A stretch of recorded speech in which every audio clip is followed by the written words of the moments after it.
শারীরিক ও মানসিক অসুস্থতায় মোহাম্মদ শাহাবুদ্দিনের পদত্যাগ, ভারপ্রাপ্ত রাষ্ট্রপতি হাফিজ উদ্দিন আহমদ, ভারপ্রাপ্ত স্পিকার কায়সার কামাল, পরবর্তী রাষ্ট্রপতি নির্বাচন 90 দিনে।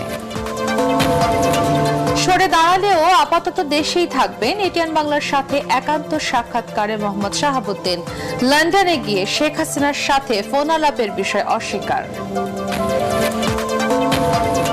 দলের সিনিয়র কাউকে পরবর্তী রাষ্ট্রপতি দেখতে চান বিএনপি নেতাকর্মীরা। অরাজনৈতিক ব্যক্তিকে দায়িত্ব দিলে ভবিষ্যৎ সংকটের আশঙ্কা। স্বৈরাচারের কালো ছায়া মুক্ত হয়েছে জাতি, মনে করেন বিরোধী দলীয় নেতা।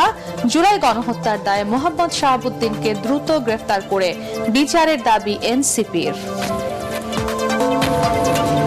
জুলাই সনদ বাস্তবায়নে সরকার প্রতিশ্রুতিবদ্ধ, জানালেন মির্জা ফখরুল।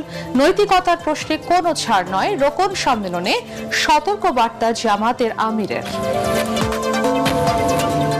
এবং যুক্তরাষ্ট্রের 10% শুল্ক আরোপে কোনো সমস্যা দেখছেন না বাণিজ্য মন্ত্রী। বিশ্ববাজার অস্থির হলেও দেশে জ্বালানির দাম বাড়ানোর কোনো পরিকল্পনা নেই।